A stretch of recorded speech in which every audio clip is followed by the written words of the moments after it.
Silvia Pereira, a Crónica. Que tal, saúdos? Abrimos faladoiro neste xoves 6 de novembro, faladoiro da Crónica, nunha xornada en que falamos de acordos e de órdagos. Aquí en Galicia, de acordos, ou mellor dito, de preacordos, porque as tres universidades e a Xunta lograron un pacto para evitar abrir novas facultades de medicina en Galicia. Un entendemento que pasa por descentralizar a docencia, tanto a docencia teórica como a práctica. Impartirase tamén en Vigo e na Coruña. Outro asento destacado do día pasa por ese órdago, esa nova advertencia que lle lanza Junts ao goberno, dalle outra volta a torniqueta e avisa de que a legislatura está bloqueada porque non apoiará ningunha das novas leis que se están tramitando. Un momento político complicado pro Executivo polos casos de corrupción que afectan ao PSOE e que suman unha nova causa. A Audiencia Nacional ordenaba hoxe abrir unha peza separada sobre os pagamentos en efectivo do PSOE que recibiron tanto José Luis Ábalos como Koldo García. Asuntos que analizamos de seguido hoxe coa axuda de Pablo Acción. Que tal, Pablo? Boas tardes. Boas tardes. Tamén connosco Rafa Cuíña. Boas tardes. Boa tarde. Fran Espiñeira. Boa tarde. E María de los Ángeles Fernández. Boas tardes, María de los Ángeles. Boas tardes. Ben, pois comezamos falando dese acordo ou preacordo, porque aínda se ten que asinar probablemente a semana que ven, pero xa hoxe vimos os reitores das tres universidades de Galicia falando dun pacto que impide de entrada que se siga coa discusión de novas facultades de medicina en Galicia. O acordo pasa pola descentralización, por descentralizar a docencia, como dicía, tanto a teórica como a práctica. O reitor de Santiago, Antonio López, avala esta proposta que se aplicará de forma progresiva nos próximos 3 anos. Valorámoslo moi positivamente, non? É unha proposta que a mí me parece moi interesante, trátase de buscar a mellor solución para a formación neste caso de médicos en Galicia. E que supón isto? Pois que dos 400 alumnos por curso que ten a Facultade de Medicina en Santiago, a metade, alrededor de 200, que cursan cuarto, quinto e sexto, farán esas prácticas, esa docencia clínica e teórica na Coruña e tamén en Vigo. Manuel Reigosa é o reitor da Universidade de Vigo. Un acordo, ¿no?, de que as novas plazas que vayan a sair estarán en torno en cada unha das unidades descentralizadas, na de Vigo e de Coruña en torno ao 50%, e que ademais se van a poder incorporar a estas unidades docentes profesorado que xa teñen as universidades de Vigo e de Coruña e que, polo tanto, todos eles van a xogar nun pé de igualdade. Este acordo permite que tanto a Universidade de Vigo como a da Coruña atrasen ata o curso 28-29 a petición de crear unha facultade propia, algo que non gustaba nin na Xunta nin tampouco na Universidade de Santiago, e ata entón, segundo hoxe desvelaba o reitor de Santiago, a Xunta se compromete a non autorizar tampouco a creación dunha facultade privada de medicina en Galicia. Ricardo Cao é o reitor da Coruña. Adíase e o documento terá que recoller efectivamente as condicións nas que esa proposta podería, digamos, resucitar, máis que resucitar, poñer en riba da mesa. Isto non significa que non sigamos traballando nelo. Ben, pois esas son as voces do día. Pablo, que opinas? Bueno, que parecía francamente difícil chegar a iso uns días a lo menos a un preacordo, non? Que o que se ten chegado un paso adiante que se vai a repartir xogo finalmente para eses alumnos de cuarto, quinto e sexto da parte final da carreira de medicina. Xa veremos como se executa ou como se leva á práctica e que podería evitar, como ti ben decías, Silvia, lo menos que presenciemos durante máis semanas ou meses esa guerra entre universidades e esa guerra entre cidades a postre, non? A lo menos ata o ano, efectivamente, 2028-29 non haberá unha nova facultade, co cal habería a PAX necesaria para poder seguir avanzando neste modelo de reparto de xogo sen realmente descentralizar, pero descentralizando, non? Que é o que se vai facer e como, e despois a Xunta de Galicia con ese compromiso de que tampouco haxa unha facultade de medicina privada. Claro, sería absurdo que non se dea para adiante, vamos a dicilo así, a unha facultade na Coruña ou en Vigo e se creara unha privada, non? Así que Hai que lembrar que o acordo da descentralización xa se asinara, creo que no ano 2015. O enfado da Universidade da Coruña que non se estaba cumprindo. Bueno, no meu concello temos un dito que se de la LIN é bo, hoxe un conselleiro de la LIN eu creo que se poda apuntar un tanto político, Román Rodríguez, porque foi unha negociación ardua. Efectivamente este proceso comezou no ano 15, sobre todo para sexto, pero agora para cuarto, quinto e sexto creo que é un avance importante. O propio rector da Coruña nas súas declaracións de hoxe deixou ben claro que non era o final do camiño, senón que eles seguían tendo a intención, despois do período 28-29, de ter unha facultade propia, pero dende logo é un avance. Tan dentro do acordo o 50% dos profesores parece ser que teñen que ser das propias universidades de Vigo e da Coruña, o 50%, non é escrito, claro, non é unha porcentaxe menor. Polo tanto, eu creo que é un día positivo, máis que positivo, primeiro para os alumnos de medicina, segundo para a propia universidade no seu conxunto, e terceiro tamén pois para a propia sociedade galega, necesitada de ter médicos cada vez mellor formados, non? Vou dar antes de nada unha nova de última hora, Fran, porque acabamos de saber da morte dun home esta tarde en Vigo, na contorna da antiga estación de autobuses da Avenida de Madrid. Foi acoitelado presuntamente por unha muller que xa está detida, unha noticia que xa avanzamos no descanso do partido, pero que acabamos de coñecer agora que finalmente faleceu ese varón agredido presuntamente por unha muller que xa está detida. Volvendo ao debate, destacaba Rafa o feito de que eses profesores que van impartir a docencia clínica e teórica na Coruña e Vigo serán profesores desas universidades. Se ti lembras que ti estabas aquí, explicamos desde o primeiro momento que este era un problema de cartos de prestixio das universidades, non? E sempre foi a Facultade de Medicina, sempre foi o primeiro obxectivo da Universidade da Coruña desde a súa fundación, desde os seus primeiros rectores, Porteiro Molina, Dios, non me sale agora o nome do histórico de Meilán Gil, sempre foi o primeiro obxectivo, antes que dereito, antes que arquitectura, que sempre foi unha facultade que tuvo moita, ou unha escola universitaria neste caso que tuvo moita tradición na Coruña, as enxeñerías, sempre o obxectivo central, estamos a falar dos anos 80, foi a creación dunha facultade de medicina, non? É certo que a debilidade económica da Universidade máis nova de Galicia sempre lastrou este proxecto, e é certo que no ano 2015 xa se firmou un acordo exactamente igual que este, lixeiramente menos ambicioso, porque efectivamente limitaba o movimento da xente ao último curso, e agora van a ser os 3 últimos cursos, pero a Coruña desatou esta pelexa hai apenas 4 meses, precisamente porque non se desenrolou nin solo movimento para poñer en marcha eses acordos. É dicir, Santiago negábase a perder a primacía porque non quería perder o número de doctores universitarios, non de doutores médicos, e non habían en xogo moitas condicionantes económicas que, ao fin, por lástima ou por pena, é o que máis move o mundo universitario nestes momentos. A semana pasada tive a oportunidade de estar co decano de Medicina de Compostela e moi emocionado con este posible acordo non estaba. Non, claro. É que el perde un feixe de lectores tamén no seu proxecto, non? Nese sentido, pois, o que estaba quedando fora era un hospital de referencia como era o CHUAC da Coruña, o Complexo Hospitalar Universitario da Coruña, que é un dos mellores en varias especialidades, especialmente nas do corazón, estaba quedando fora da formación deses médicos que necesitamos. Líder en trasplantes de España.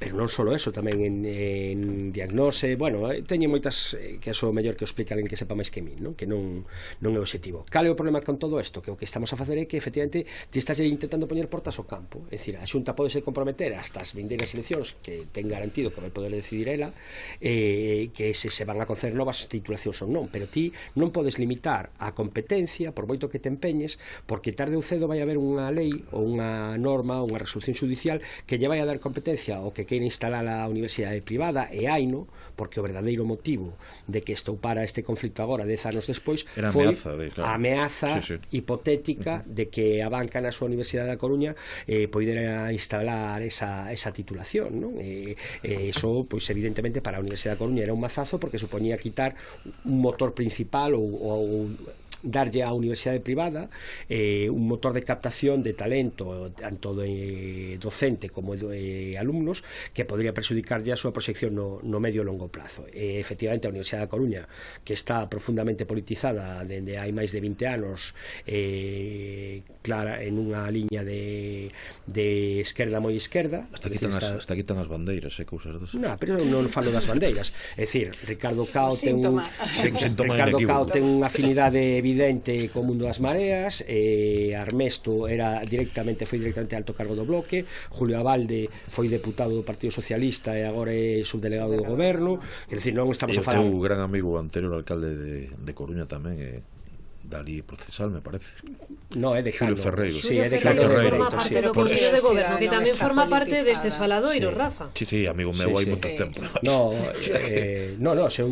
personal non teño ningún problema con él. Lamentablemente tuvo un papel como alcalde lamentable, é o que hai, pero eso xa o dixeron os cidadáns, non teño que dicir. Falando de alcaldes, a alcaldesa insistía onte mesmo en que ela non renuncia a reivindicación. A alcaldesa nesto dá tabaco. Quero dicir, non ten ninguna competencia porque non depende dela nada, non? Pero pode manifestar a súa preferencia. Eu tamén, sí. Ela que é alcaldesa e o alcalde de Vigo tamén, e todos queren levar como aeroporto, todos queren tener o seu aeroporto. María de Los Ángeles. Dar opinión cotiza no mercado.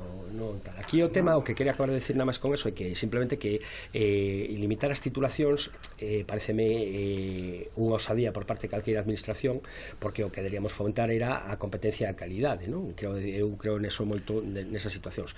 E segundo, que isto non aumenta o número de plazas disponibles, creo que nun pequeno porcentaxe, o déficit a nivel de toda España, porque o problema que está, o verdadeiro problema no número de titulados que poden acceder despois ao desenrolo da profesión está nas plazas MIR que dependen do Ministerio de Sanidade.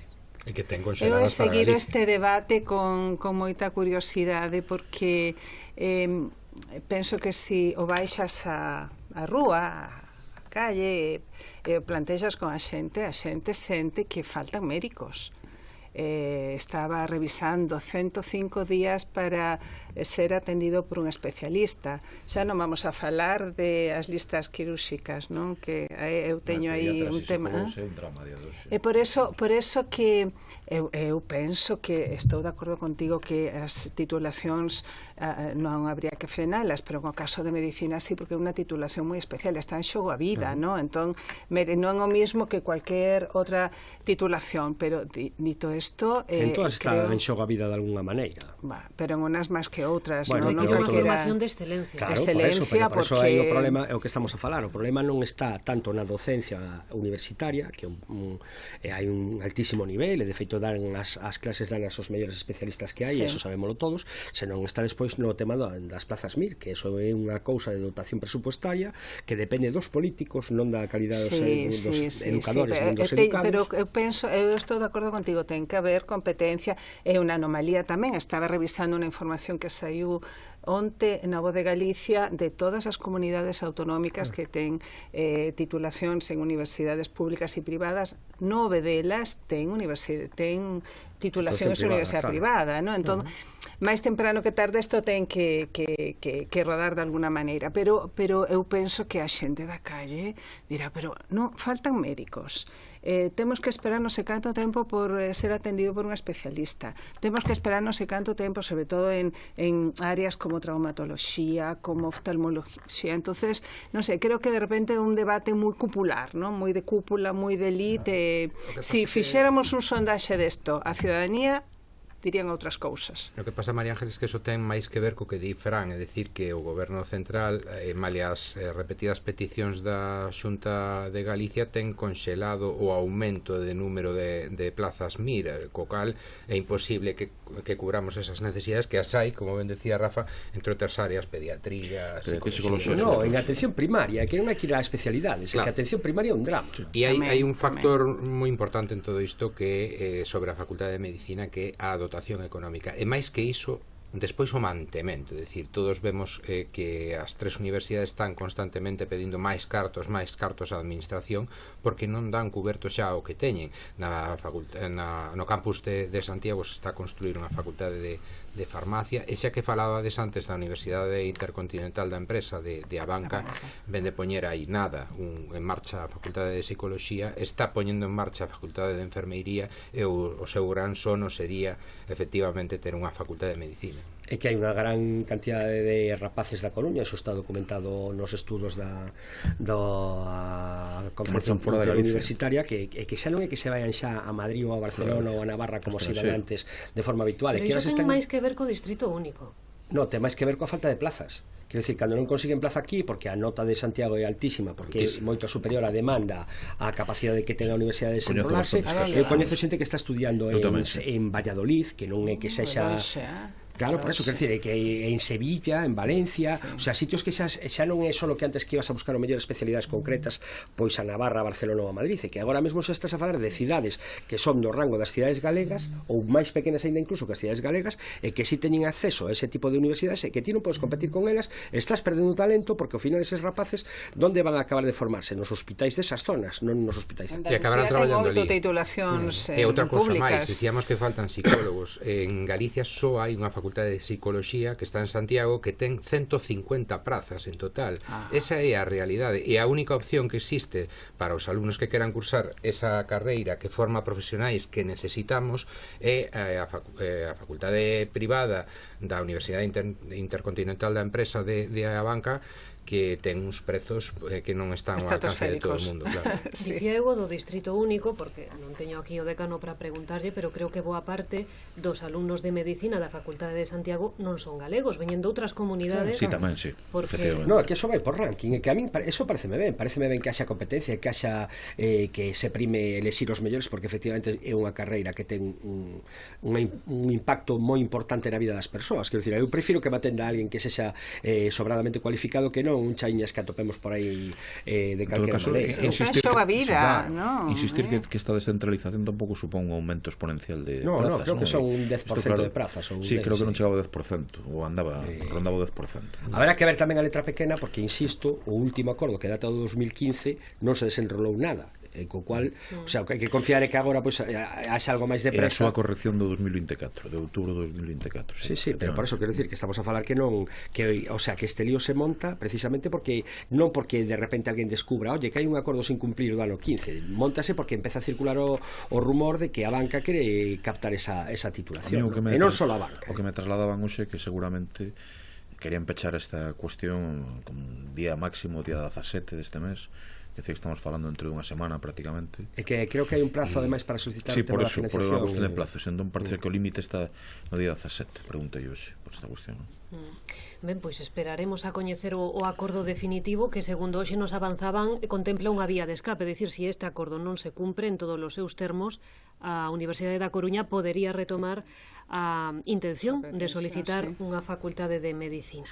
Na política, dicía eu ao inicio que un dos titulares do día pasa por ese novo órdago de Junts.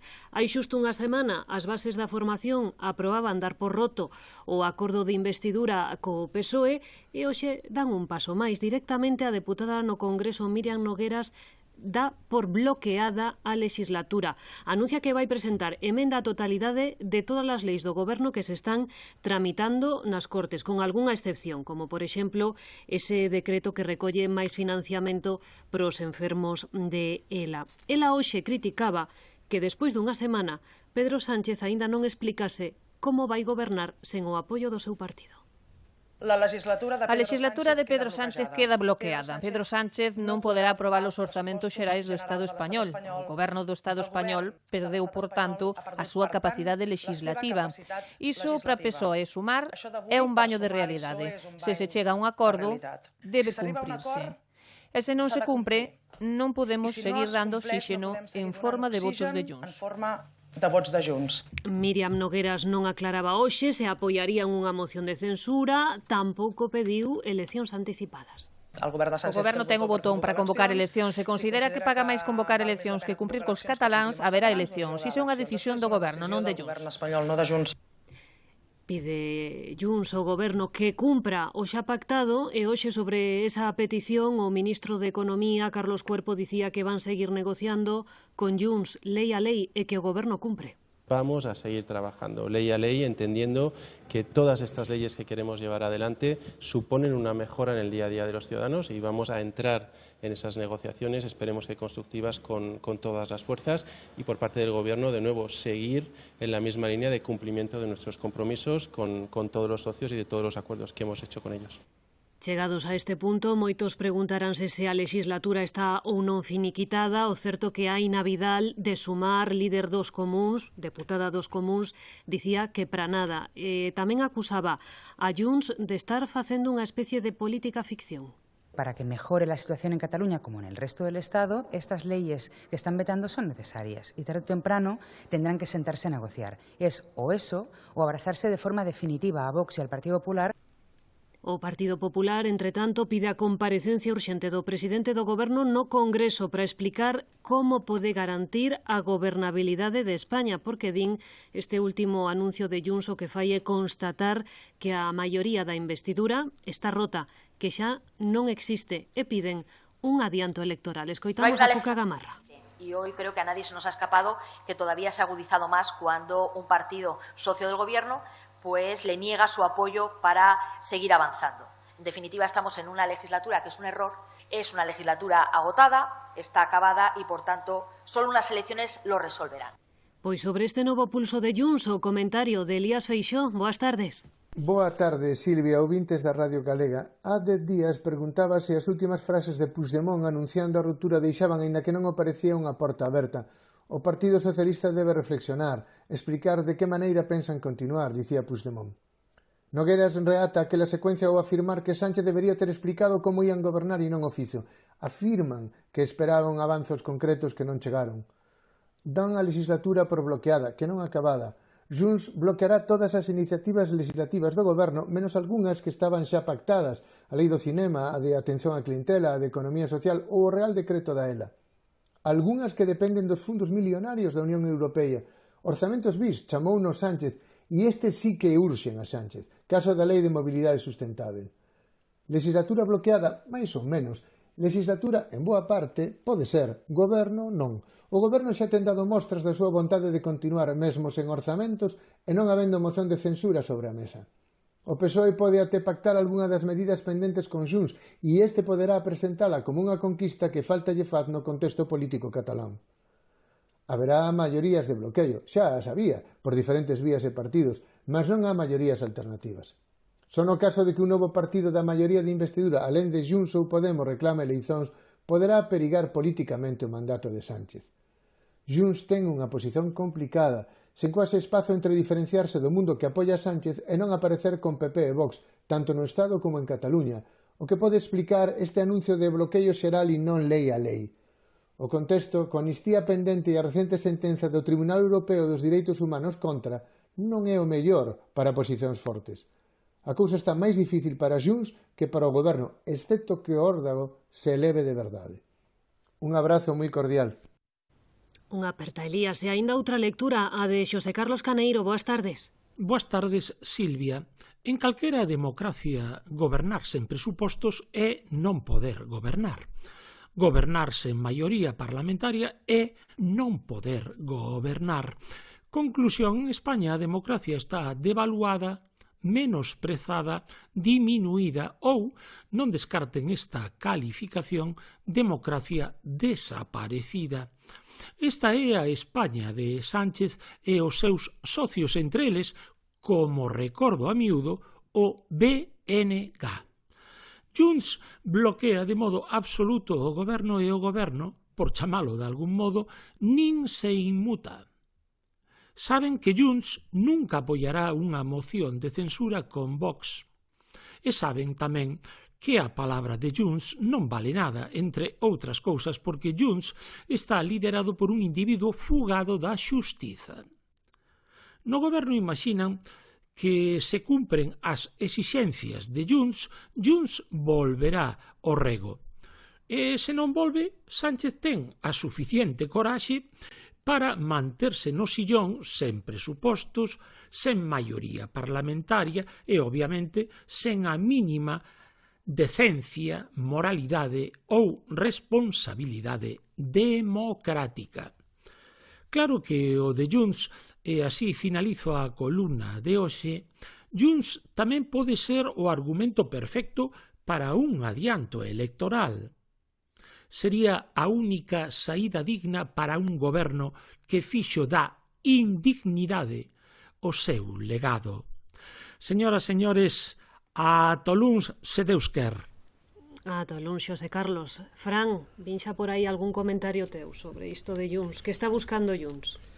Bueno, que lle fagan caso, non? Un pouco a sensación que teño é que Junts é como o conto de Pedro e o Lobo. Que viene el lobo e nunca ven, porque ao final aquí o que subxace no fondo desta pelexa é quen fai caer o goberno, e nin quen quere asumir ese custe, porque vai a ser un dos argumentos de campaña, non? E según con quen talinés, entonces hai partidos como Podemos que queren que haxa elección xa, pero non queren ser eles os culpables de que caia digamos ao goberno de coalición e a falsa maioría de esquerdas que din que goberna este país, porque non é certo, porque estamos a ver que xa non case cada aprobación de cada lei é case un calvario, non? Todas teñen sempre unha coda onde tes que acabar pactando dúas cousas con este, tres co outro, e acaba sendo un pequeno lío onde non hai grandes avances. Eu creo que a legislatura está morta desde hai xa desde cando empezou despois do Brán, cando foi a gran bronca nas negociacións en Suiza entre Zapatero e Puigdemont, eu creo que aí foi onde saltou todo polos aires, porque Puigdemont fartouse de que dixeran a todo que sí e despois que nada se trasladara nin siquiera xa a iniciativas legislativas, non? Entonces a amnistía non acaba de chegar, hoxe houve outra noticia desas que queda opacada por todo o que pasa, pero que é moi importante, que é o tema do Tribunal Europeo de Dereitos Humanos dándolle a razón á xustiza española no mantemento da prisión preventiva e da retirada de dereitos políticos aos tres líderes independentistas Junqueras, Turull e Jordi Sánchez, unha desas mentiras mil veces repetidas por parte dos altavoces do independentismo e os amigos do goberno que intentan xustificar a súa deixación de funcións era que Europa iba a poñer a xustiza española no seu sitio e que iban a demostrar que temos unha xustiza franquista,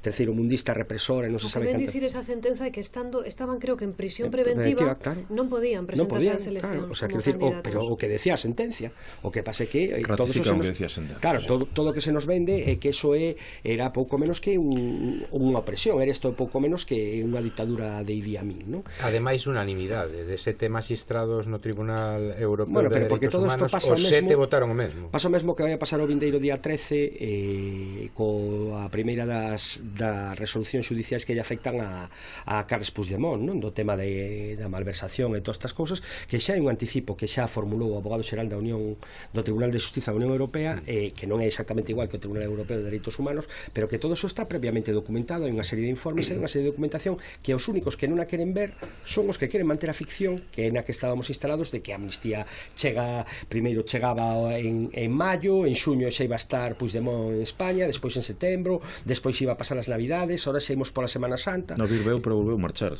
Bueno, pero veu... Ninguén o veu. Sí, bueno, viron moitos miles de persoas. O que dá a sensación é de que é un novo berrinche de Junts. Non é un berrinche. Hai dúas frases na Miriam Nogueras, para min é un fantástico espello transparente que deixa ver claramente toda a maldade que hai na decisión, maldade política, me refiro, non no seu caso de tal, non? Que esa frase de non vamos a aprobar ni la lei Bolaños ni la lei Begoña. É unha frase innecesaria que marca exactamente o nivel de cabreo que teñen. Claro, que di, oye, que vos estades co voso e non estades co noso e vos vades a... O problema é que en toda a semana, dende que anunciaron con Puigdemont e despois da consulta ás bases a ruptura de facto co goberno, parece que o goberno non reaccionou, non fixeron grandes declaracións contra isto, unido á publicación do libro do Rei Emérito e a estrea do disco de Rosalía, pois pasaron a cuarto punto de importancia. E polo tanto, pois Junts o que está dicindo é que incluso aínda que se plantexen leis potencialmente favorecedoras para Cataluña non as vai a apoiar, non? E van a seguir, eu creo que estou convencido, absolutamente convencido que van a seguir estirando o chicle ata o final, que non vai haber un final de legislatura. Eu non creo que a legislatura naceu morta, é unha legislatura anómala, é rara, pero non está morta, leva 2 anos intentando facer cousas. Pero está morta desde un punto de vista de... Pero agora pero mira, sabes o que ha maioría pasado? Absoluta. Sí, o PSOE que ten un terzo do Congreso. Estaba vendo o decreto lei. Este é o goberno presidente que máis ha feito uso do decreto lei. Goberna de golpe de decretos lei. El goberno de requetazo. Sánchez ha aprobado 53%. Temos que ir coa pausa. A Crónica. Este sábado, Galicia en goles na Radio Galega e a galegaaudio.gal. Desde as 2:15 da tarde, Deportivo Leonesa e Breogán Gran Canaria. Este sábado vive a emoción do deporte con Roberto Carlos Carballo, Rodrigo Pérez e todo o equipo. Radio Galega, onde estás ti?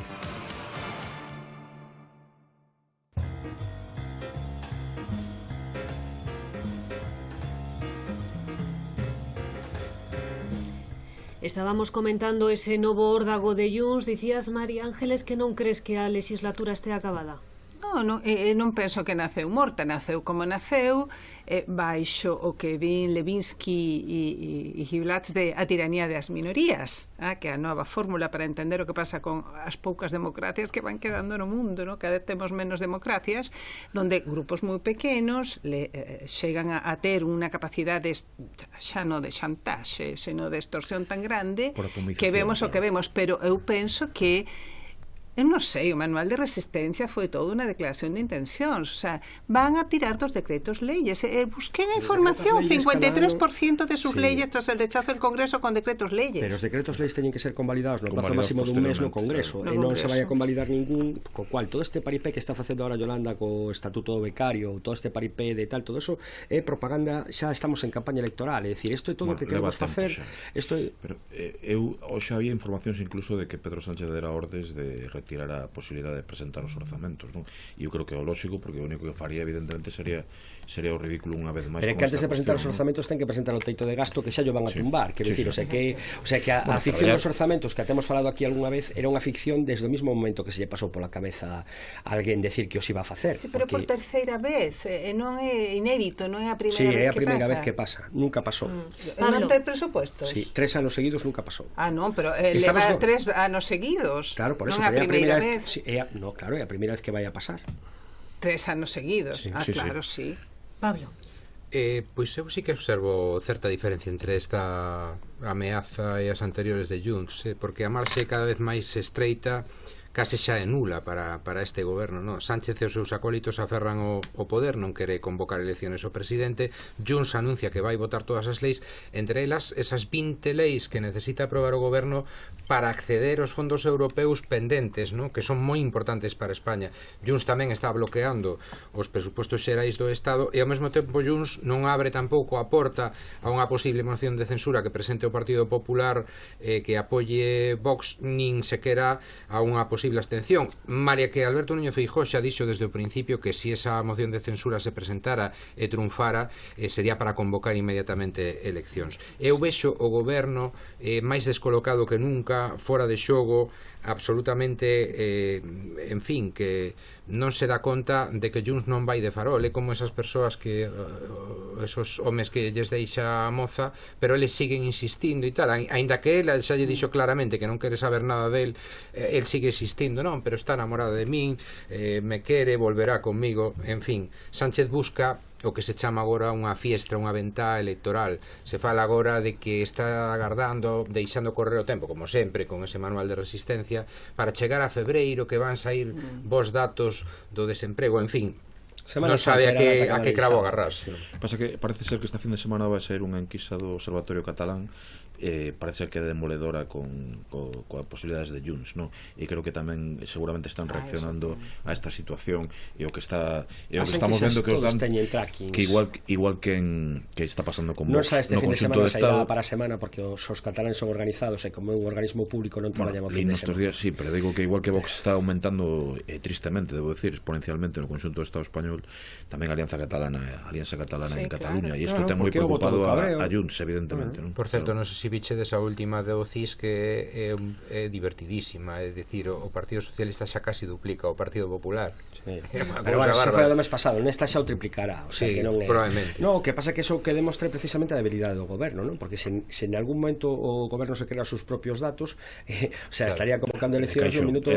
Claro, o sea, no minuto seguinte, co cual o que fai é ainda encima afondar esa debilidade. É igual de ridículo que o que está facendo Iván Redondo por intentar gañarse outra vez o favor de Pedro Sánchez, que sacou hai 15 días unha enquisa dando uns resultados e 15 días despois da outra que dá os contrarios, o sea, que é unha cousa que non ten ninguna explicación, porque calquera que se iba a seguir un pouco o mundo, salvo que haxa un cambio moi importante con algo moi trascendente que non ocorreu, non hai vaivéns de 5 puntos nin en 15 días, nin un mes, nin en 3 semanas, é dicir, se pasaron 2 anos e pico. Demoscópicamente imposible. Imposible, claro, o sea, que non é... Non sei que haxa unha desgracia estilo 11M. Falades das encostas, viste deso informe de Caritas onte? Falamos aquí en profundidade. Eso sí que é unha enquisa. Pensando un pouco o que decías ti, Rafa, do crecemento de voto cabreo que vai a ser canalizado por partidos máis ou menos antisistema. Na serie histórica sempre pasou dificultades de desaparición da clase media e aumento do populismo, é evidente. Pasou sempre, por desgraza.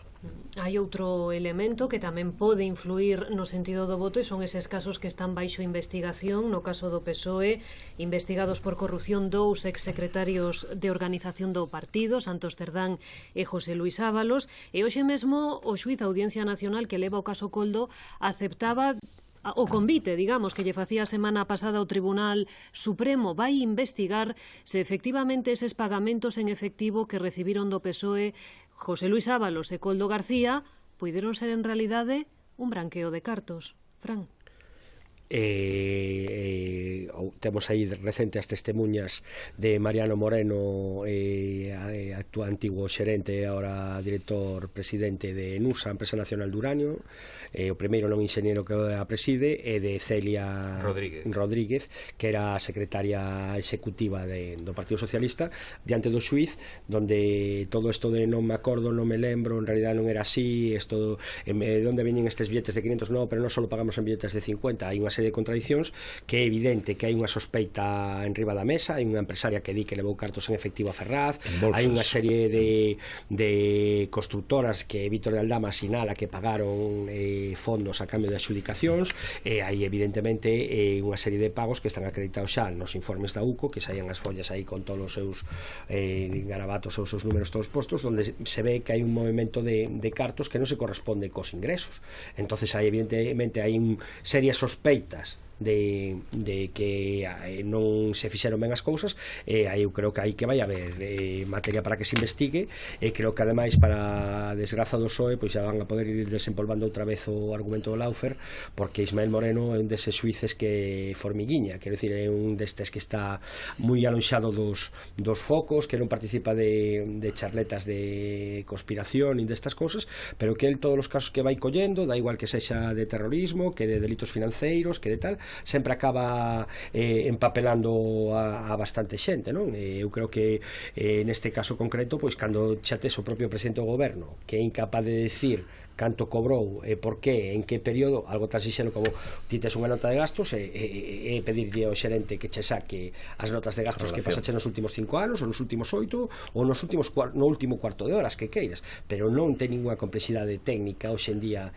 esa información, non? É que non sei se a liña que abre de investigación a Audiencia Nacional por petición do Tribunal Supremo vai ser unha liña para investigar se houbo financiamento ilegal no PSOE. Eso dependerá da conexión, a Fran, entre e se se demostra efectivamente que hubo esas mordidas, esa conexión entre as mordidas e as arcas do Partido Socialista, pero sen dúbida sí de contabilidade irregular. É dicir, como ben dicía Fran, esa declaración outro día ante o xuiz do exxerente do PSOE e da traballadora da Secretaría de Organización é meridiana. Eles mesmos recoñecen que hai irregularidades. Decía que non facía un maior control dos tiques, é dicir, non comprobaban, o que están dicindo que non comprobaban sequera se a persoa que demandaba ese pago era a que fixera o gasto.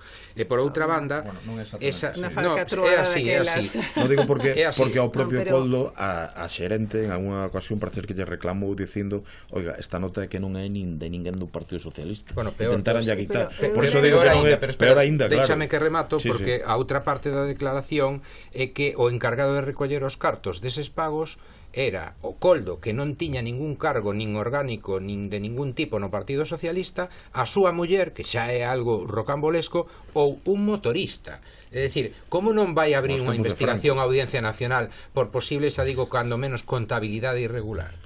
Non sei, eu lembro que no verán, cando estallaron un estoupido, ¿no?, con todas estas cousas, se decía que a fronteira era si realmente se iba a poder demostrar que o PSOE había tido, verdad, financiamento irregular. E agora cada vez estamos máis cerca diso. Eu, mentras os escoito, penso si habrá algún líder de nosa contorna en Europa, ou quizá máis alá, que esté vivendo a situación de Pedro Sánchez de campo minado, porque non solamente su contorna, a súa muller, a súa irmán, os secretarios de organización, o fiscal general do Estado, sino además o seu partido, donde quero lembrar que cando ele asumeu como secretario general, fai como siglos desto, todas as cousas van moi rápido, el cambiou os estatutos para concentrar máis poder. E tamén o que fixo unha purga, unha depuración dentro do partido. Lembro cando isto pasou. E agora párase frente a todos e di que non se acorda, non sabe, cando ten o liderazgo máis el hiperliderazgo máis extremo e o cesarismo máis extremo. O que hai son datos concretos, é dicir, hai unha empresaria que está dicindo que levou bolsas con cartos a sede de Ferraz. Non me consta que esta señora esté denunciada polo Partido Socialista como persona xurídica, fala de 90.000 euros. Eso punto 1. Punto 2, evidente que se o xuiz Ismael Moreno eleva a Audiencia Nacional a petición de que se abra unha peza para investigar e que ve cando menos indicios de irregularidades que quere que se investiguen. Estamos falando seguramente de contabilidade irregular, pero eso pode levar despois a unha petición de investigación sobre financiamento irregular. Eu quero lembrar que hai partidos que eso sí que están no goberno, como Sumar, que dixeron que se abría unha investigación sobre financiación irregular do Partido Socialista, que en ese momento deixarían o goberno. Eu aposto que faga falta, que evidentemente ao final non o van facer, moi típico de Eu non aposto contigo que sei que perdo, quero dicir, o sea, que esa liña máis móvil... Apostas a que non, igual que eu, claro. O sea, ningún vai a deixar o goberno porque nunca se vai a ver hasta último día, claro, nunca se vai a ver noutra como esa. Efectivamente. E o xuiz da Audiencia Nacional e o xuiz antes do Supremo teñen en conta, efectivamente, como decía Rafa, esa declaración de Carmen Pano, esa empresaria que está imputada no caso hidrocarburos e que asegura que levou 90.000 euros en bolsas, ademais hai grabacións e todo a sede do Partido Socialista correspondentes, dicía ela, a comisións ilegais. Tamén hai un informe da UCO que fala de falta de concordancia entre a documentación remitida polo PSOE e as conversas entre Coldo e a súa exmuller, que falaban de supostos ingresos en efectivo mediante sobres a Ferraz. É dicir, cando todo ule tan mal, normalmente hai unha fonte productora do cheiro. O xenio das finanzas ese que Mariano Moreno, como non olvidar que no medio da pandemia aumentou en 5 millóns os ingresos do partido, ¿no?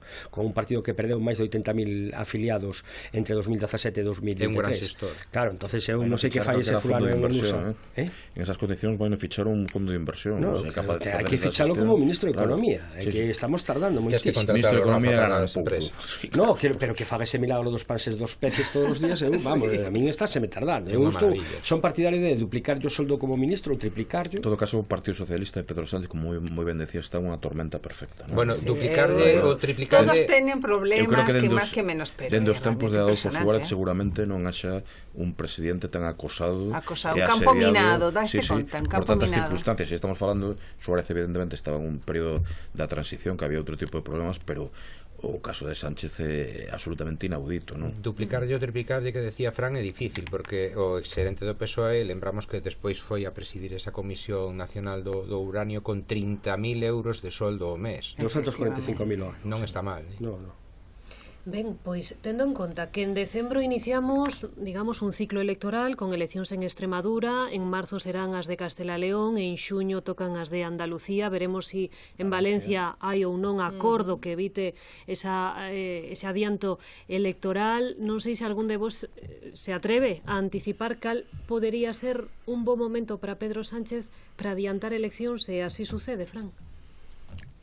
A ver, eu non son capaz. A miña quiniela é que van a ser no primeiro semestre do ano que ven, coincidindo coas eleccións andaluzas. Eu sempre pensei que ia esgotar o mandato, pero creo que esta nova posición de máximos de Junts fai imposible chegar a ningún acordo, porque non é só o que vai a facer Junts, é que a postura de Junts vai arrastrar a outros potenciales aliados, como pode ser o PNV, que vendo que o barco se afunde é o primeiro sempre que abandona o barco, non? Que non quere nunca ser parexa de ninguna derrota, e Podemos, que está interesadísimo en poder cobrar as facturas que ten pendentes con Sumar, e que queren que as eleccións canto antes. Entonces, o dato de se pode executar finalmente ou non os fondos europeos que quedan, que estamos falando de moitos miles de millóns, non? Se o conseguise, eu creo que iba a intentar chegar hasta o final da legislatura, senón non ten ningún tipo de sentido xa. Claro, estamos de acordo. Pero a pregunta que di Silvia, cal é o momento para o señor Sánchez para convocar eleccións? Según o CIS, o domingo, no, según o CIS, o domingo. O CIS é un sainete moi diferente. Según Iván Redondo tamén. Pero se me deixades... E según El País tamén. Se me deixa, Fran, digo que momento ningún, porque pola evolución imparable dos casos de corrupción, cada momento vai ser... peor. Malo, pero o seguinte vai ser peor, é dicir, todos os días estamos vendo, eu penso non é un momento axeitado. Eu xa escribín tamén que unha das hipóteses que manexaban no bando de Sumar era aproveitar precisamente eses datos económicos que calculaban que a partir de abril, na EPA de abril iban a salir os 22 millóns de traballadores cotizantes dados de alta, que era o récord tal, non? E que con ese dato que era, digamos, que sería é o récord histórico, ademais, a gran ventana de oportunidade. Pero eu creo que polo que a mí me chegue, o que teño falado tamén estes días con algunha xente que despacha con Ferraz, a hipótese que manexan é intentar neutralizar o efecto Andalucía, e intentando tirar do efecto Pedro Sánchez para que os resultados do Partido Popular en Andalucía sean o máis baixos posibles, a través da participación, de elevar a participación, porque unhas eleccións xerais sempre teñen unha participación máis alta que unhas eleccións autonómicas, e intentar con ese diferencial neutralizar, digamos, a hipotéticamente xa que o Partido Popular podería cadar na comunidade autónoma que máis escanos reparte. Sería duro para Feijóo que perdese a maioría absoluta Juanma Moreno, e ter que depender de Vox en Andalucía. Eu creo que sería un pésimo dato para o Partido Popular, levado ese dato ás posibles eleccións xerais, non? Non digas en quizás iso de momento, non o din, pero digo, claro, sí. Se dende logo Pedro Sánchez ten que apoiar a súa eventual convocatoria electoral en datos económicos, vai dado, porque aínda que as cifras macro eu digo que disimulan, claro, pero din mal, porque disimulan un pouco. Eu penso mesmo que Pablo, xente que traballa que non pode pagar un alugueiro, pero non só iso. Os outros datos que tamén son macro, en certo modo, a pobreza e a pobreza infantil é a maior taxa de Europa. Os datos de Caritas máis do doble de taxa de paro que a media da Unión Europea está aumentando, no último aumentou. É dicir, despois, claro, que ti dis da micro, que a xente é algo incontestable, a xente indo todos os días ao supermercado e a xente intentando pagar as facturas da luz, a cota de autónomos, etc. Eso é imparable. Ben, 8:47 minutos, imos a chegarnos ás redaccións doutros medios de comunicación para saber en que asuntos están traballando. Xosé Luis López Vila, boas tardes. Que tal? Moi boas tardes, Silvia. Pois nestes momentos a maioría dos xornais están a falar desa decisión do xuíz da Audiencia Nacional de abrir unha peza cos pagamentos en efectivo do Partido Socialista, un asunto que tratachedes aquí no faladoiro, e tamén pois desa decisións de Junts de bloquear a legislatura, neste caso pois de vetar todas as leis do goberno. Estes son asuntos que tamén tratan os xornais galegos, e a maiores pois falan dese preacordo das tres universidades sobre o grao de Medicina, e tamén do peche de galiñeiros en 40 concellos galegos para evitar a propagación da gripe aviaria. Así que estes son algúns dos asuntos, pero imos coñecer que temas levan precisamente na portada de mañá. Comenzamos por El Correo Gallego. Susana López Carbia, que tal? Moi boas tardes. Que tal, moi boas, pois precisamente dous asuntos que apuntabas e que nos levamos na portada de mañá. Ese acordo dos reitores galegos, Medicina seguirá como facultade única descentralizada, é unha boa solución, di o reitorado da Universidade de Compostela. Tamén esa decisión do Goberno Central de ampliar a medida de especial vigilancia, os concellos de especial vigilancia, con ese confinamento dos galiñeiros en 40 concellos, nun total de 40 concellos, 9 deles, estes novos que se incorporan á lista na provincia da Coruña. E tamén en clave local destacamos na nosa portada que o Concello de Santiago terá que pagarlles antes os proveedores se quere unha xestión da auga público-privada, unha empresa mixta que é a alternativa pola que aposta, iso sí, terá que aboar as facturas antes dos 60 días. Na fotografía de portada levamos a inauguración dunha mostra que revive a transición, as movilizacións tras a morte de Franco no barrio compostelán do Ensanche. Grazas, Susana. Seguimos coñecendo máis noticias. En que están a traballar nestes momentos no diario de Pontevedra? Pedro Pérez, moi boas tardes. Boas tardes, pois nos na portada destacamos que as galiñas de 20 concellos da provincia de Pontevedra teñen que volver ao confinamento a partir do luns pola ameaza da gripe aviar. A foto principal é para o acordo entre xente das universidades galegas para descentralizar os estudos de medicina. Esa para rematar, destacamos que a Bienal de Arte de Pontevedra foi galardoada co Premio da Cultura Galega. Os galardóns recoñecen a Galaxia, a Martín Codas e o Festival de Teatro Cómico de Cangas. Moi ben, grazas, Pedro. Imos coñecer tamén que titulares levan na primeira páxina en El Progreso. Tito Dieguez, boas tardes, contanos. Hola, que hai, moi boa tarde. A ameaza de que a gripe aviar se estenda por Galicia é un dos asuntos destacados hoxe en El Progreso. Os galiñeiros de 40 concellos da comunidade terán que estar confinados a partir do luns que ven. 11 destes concellos están en zonas de especial risco e os outros 29 nas zonas de vigilancia. Na provincia de Lugo Xove está entre os de risco e Ribadeo e Trabada nos de vigilancia. É unha noticia sobre o mercado inmobiliario en Lugo. Na actualidade existen 50 edificios enteiros á venda na cidade, un deles por máis de 1,3 millóns de euros. E sen sair de Lugo, unha información que afecta a 5 concellos. Os da capital, o Corgo, Baralla, Becerreá e As Nogais asinan un convenio para recuperar, manter e impulsar a vía Cúniz de peregrinación a Santiago. Estas son algunhas noticias que irán na portada del Progreso de mañá. Grazas, Tito. Nos lembramos outros titulares que tamén destacan outros xornais galegos. La Voz de Galicia. Os reitores anuncian un preacordo para a descentralización de medicina.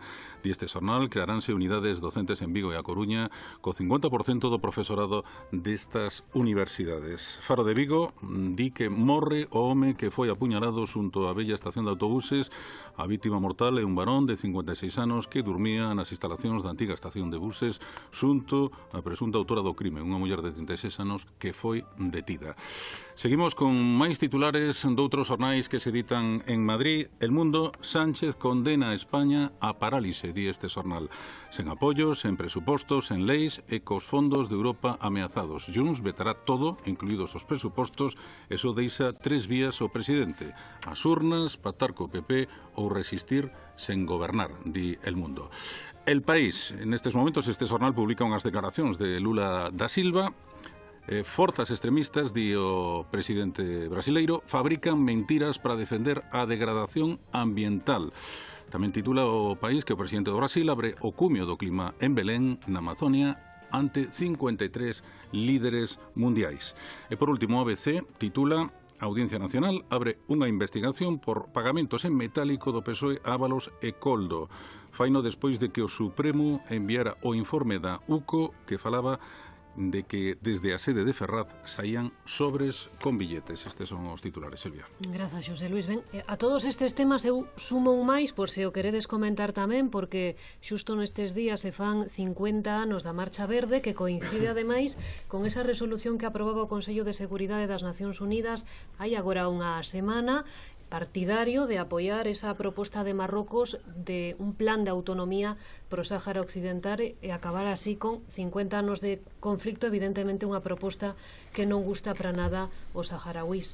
Sobre o escoitado, con que quedades, Pablo? Bueno, niso que decías ainda está por escoitar ao povo español a explicación de Sánchez do que fixo co Sáhara, non?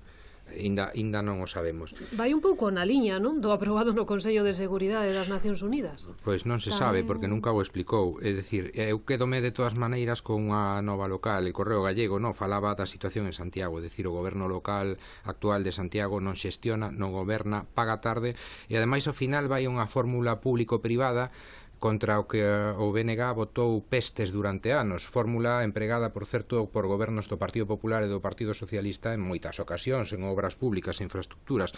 É dicir, que o goberno de Santiago actual nin goberna, nin tampouco é consecuente cos seus propios principios.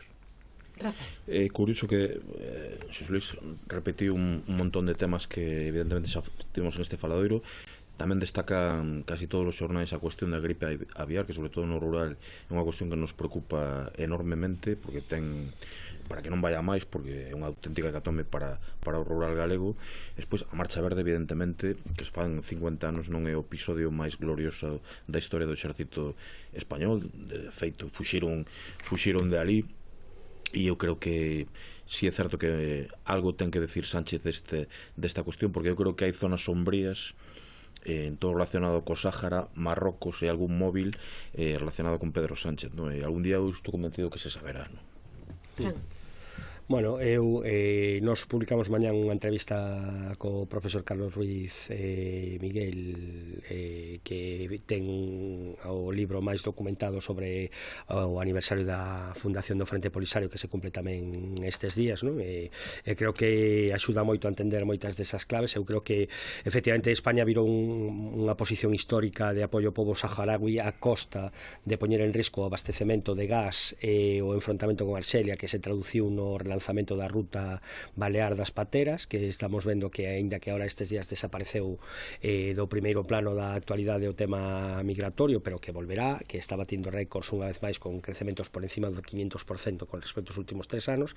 É obvio que hai un pobo como é o saharaui que defende o seu dereito a liberdade, que todos eses mesmos que defenden que Cataluña ten dereito a un referéndum supoñen a que o pobo saharaui poida ter o mesmo referéndum para non enfadar a Marruecos, non? Eu creo que a ONU tomou unha decisión que creo que é a máis pragmática posible. Dende o momento que Estados Unidos toma partido por apoiar a solución proposta por Marrocos, o único que hai que buscar é precisamente que se garantan os dereitos e que teñan que deixar de dormir en tendas de campaña en Tinduf e en outros asentamentos creados artificialmente ao redor, e que sexa canto antes, por favor.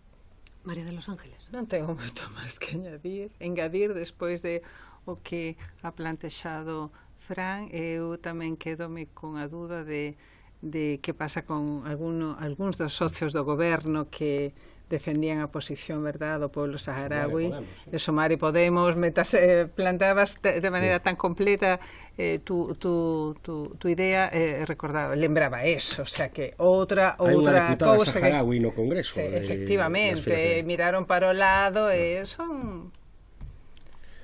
Xa decía Maquiavelo, non? O fin xustifica os medios, o fin é permanecer na poltrona a maior cantidad de tempo posible, sacrifican o pobo saharaui, claro, a costa de todas estas cousas. Non só Sumar, Podemos, é noticiado xe mesmo que o BNG anuncia o rexistro no Congreso e no Senado dunha iniciativa para reclamarlle ao goberno que recupere a posición tradicional do Estado español en defensa do dereito de autodeterminación do Sáhara Occidental. Boa hora. Bueno, BNG como socio do goberno, pues, supoño que terá moitas posibilidades de que se aprobe que prospere este acordo. Coa transferencia da PNOV. O único diputado que ten en Madrid. Bueno, pero coa nova estrategia de Junts, se Junts finalmente aboga por absterse como fixo a semana pasada, pode haber algún día que sexa importante para tomar para poder facer algunha votación decisiva, non? Eu concordo co que decía tamén Pablo aí e máis Rafa do da gripe aviar esta, os ovos tomámola cachondeo, pero unha das meirandes crisis que está afrontando Trump en Estados Unidos é que eu teño galiñas, digo por eso. Lembramos, a partir do luns non poden estar ceibes, teñen que estar dentro do corral. Galiñas piñeiras. E subiron un 137% desde 2021 en 4 anos. Pero non só eso, é que non hai ademais para comprar, non? Non só a xente que traballa con nos ali en Estados Unidos estas cousas, che conta que é unha locura, que cada vez que chegan os ovos o supermercado, que acaba sendo case como o chocolate este de Dubai, este que din que de ouro, non sei que de pistacho, que sei que tamén que é un frenesí que desaparece según Podese decir chega. Walmart que en España non hai, por lo tanto non hai publicidade.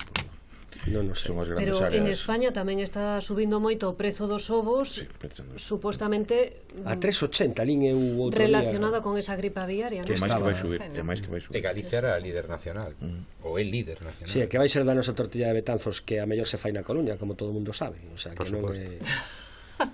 Haberá que preguntarlle a Fran onde hai que ir comer a tortilla de Betanzos. A mellor de España deste ano foi ao restaurante O Cabo ali Entre o que acabas de decir e o del Vigo, eu creo que estás facendo grandes amigos en... Eu me limito a como se di, a constatar unha realidade, claro. O sea, que isto é así de sinxelo. A tortilla de Betanzos que van a facer en Lalín? Pois non, A mellor facerán a tortilla de Lalín. a que fai a túa boa, eso non o dubido. No, a miña sogra. Me está entrando fame. Sin cebola. Me está entrando fame con este faladorio de hoxe. Pois a min gustame con cebola e sen cebola. A min tamén, para desempatar. É polivalente. Moitas grazas aos 4, que teñades boa noite. Igualmente. Despedímonos ata o luns que ven, que volverán os faladoiros, pero a crónica xa saben que tamén o venres a partir das 7 na Radio Galega. Boas noites.